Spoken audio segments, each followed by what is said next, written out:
Bang, kabarnya ada pelanggaran dari pihak sebelah kalau perjanjian sebelumnya itu tidak dijalankan. Gimana nih Bang? Bisa dijelaskan Bang?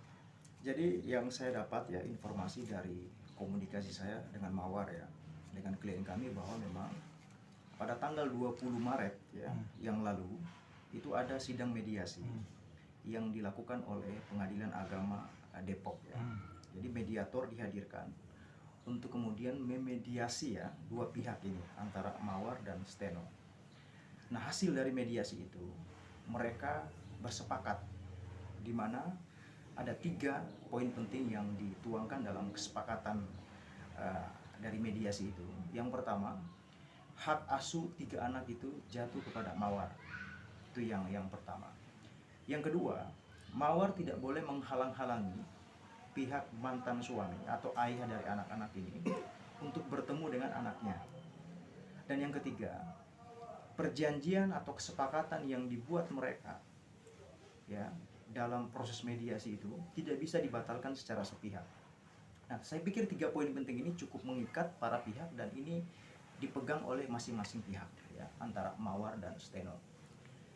Kemudian Mawar berharap dengan adanya perjanjian atau kesepakatan bersama itu, proses sidang itu sudah clear lah ya, artinya sudah tinggal memutuskan daripada hasil mediasi. Namun sangat disayangkan, Mawar pun kemarin bercerita ke saya bahwa ternyata sidang pokok gugatan itu tetap saja dilanjutkan oleh majelis hakim. Nah, ini yang kemudian masih menjadi pertanyaan dari pihak Mawar ya, tentang mengapa pokok gugatan harus dilanjutkan sementara sudah ada kesepakatan bersama antara Mawar dan mantan suami terkait hak asuh anak itu. Nah, sehingga pertanyaan yang kemudian muncul saat ini adalah apakah keputusan mediator itu dianggap tidak penting atau tidak sesuai dengan peraturan Mahkamah Agung. Nah, ini yang nanti kami akan bertanyakan langsung kepada siapa? Kepada Mahkamah Agung. Karena ada peraturan Mahkamah Agung nomor 1 itu berkaitan dengan mediasi. Artinya kalau mediasi itu sudah mendapatkan titik kesepahaman yang sama, kenapa harus dilanjutkan pokok perkaranya? Ini yang menjadi pertanyaan kita. Apa karena misalkan ada ketidakterimaan di kemudian hari oleh salah satu pihak? Itu juga harus dijelaskan.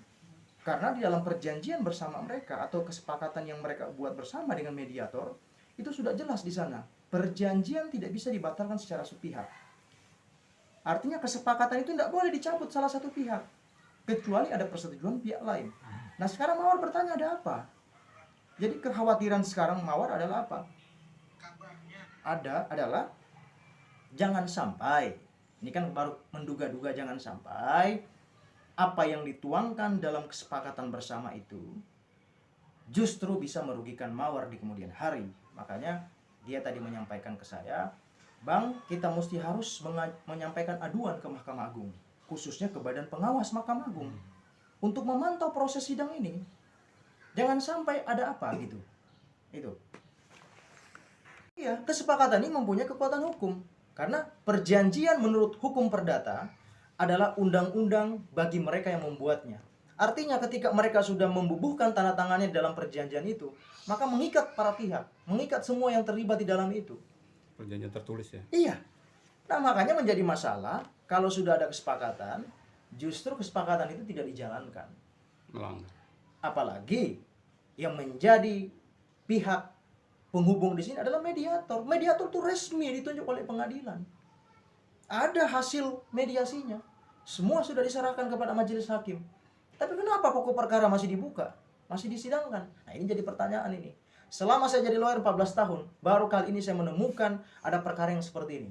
Sudah setuju dalam proses mediasi, tapi ternyata dalam proses persidangan justru tidak dijalankan. Nah, ini nih jadi pertanyaan ini. Bang, langkah hukum apa nih Bang? Maksudnya dari Abang sendiri apakah akan mengirim surat somasi sendiri ke pihak sebelah sana? Kalau kami tidak mengirim somasi, kami hanya akan menyampaikan permohonan perlindungan hukum kepada Badan Pengawas Mahkamah Agung. Agar supaya Badan Pengawas Mahkamah Agung ikut memantau jalannya proses sidang ini. Karena klien kami Mbak Mawar sampai hari ini masih galau dia. Masih nggak tenang gitu. Dengan adanya perubahan mekanisme persidangan yang menurut dia harusnya sudah selesai. Tapi harus berlanjut. Berarti nanti kalau misalkan pokok perkara dibacakan atau dibuka, maka tentu proses pembuktian tetap berjalan. Saksi-saksi, bukti-bukti dan segala macam. Nah, ini kan jadi memakan waktu. Padahal sudah selesai urusan ini sebenarnya. Artinya ketika itu dibuka lagi maka perjanjian itu dianggap gugur. Oh iya, kami menyimpulkannya seperti itu. Kalau pokok perkara sudah kemudian dibuka atau tetap dijalankan persidangannya, maka apa gunanya dengan hasil mediasi seperti kemarin? Apa gunanya kesepakatan yang dibuat oleh mereka kemarin?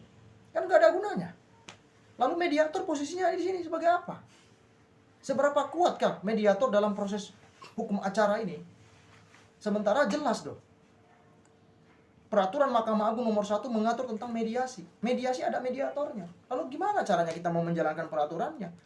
Kalau posisi hasil dari mediasi tidak dijalankan, nah ini yang menjadi pertanyaan kami dan insya Allah kami akan membuatkan aduan resmi kepada Mahkamah Agung untuk ikut memantau ya.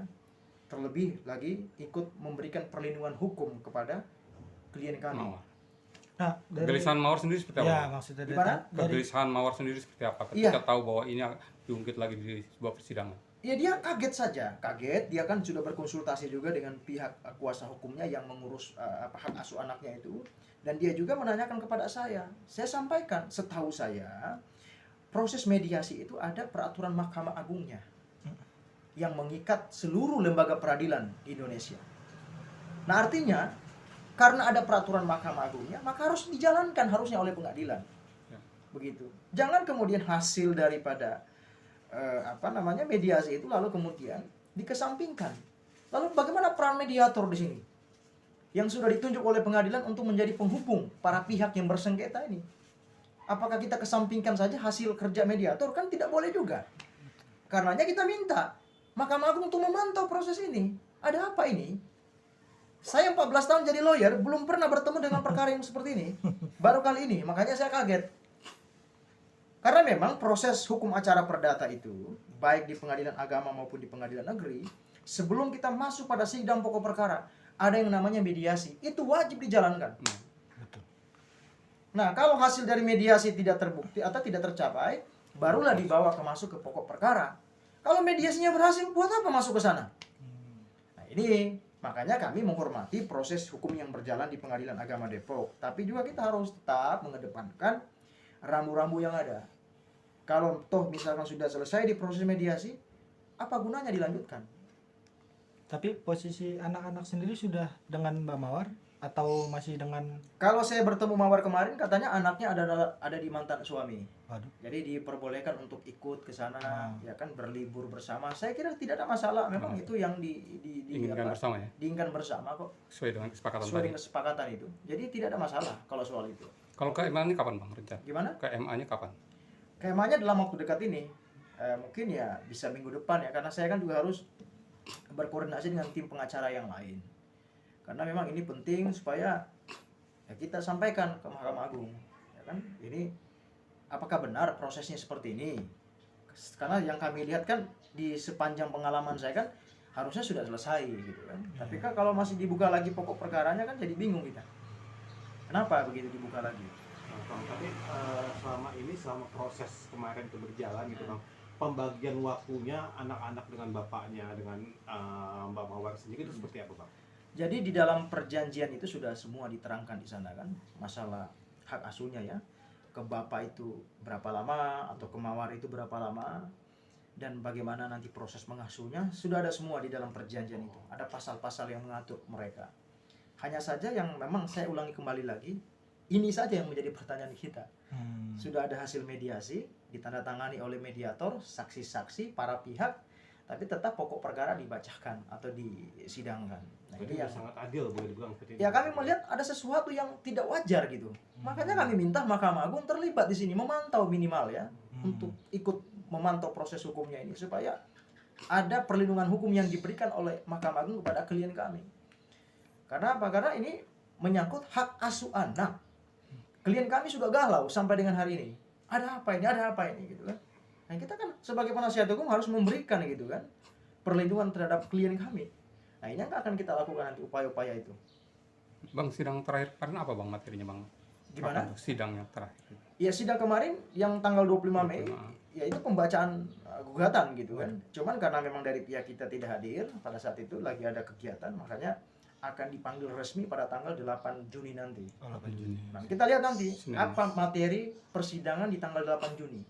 Kalau tetap proses sidangnya berlanjut, ya kita nanti minta kepada Mahkamah Agung ikut memantau proses ini. Oke, artinya nunggu tanggal 8 Juni itu. Apakah materi dari perjanjian itu masuk ke dalam materi persidangan Atau tidak? atau tidak? Ketika Iya. masuk maka akan mengajukan ke Oh, iya. Mahkamah Agung gitu. Kalau misalkan nanti pada tanggal 8 Juni tetap saja ya gugatan dibacakan atau tetap tahapan persidangannya berjalan, ya kami akan bersurat resmi kepada Mahkamah Agung untuk ikut memantau jalannya persidangan ini karena kami menduga tidak wajar proses ini.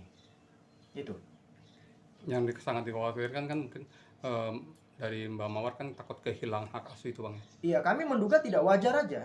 Ya kalau tidak wajar ya kita minta agar dibuat wajar kan. Makanya kita adukan ke Mahkamah Agung supaya nanti Mahkamah Agung bisa mengirimkan tim untuk melakukan pemantauan gitu dalam proses persidangan ini. Itu aja. Oke.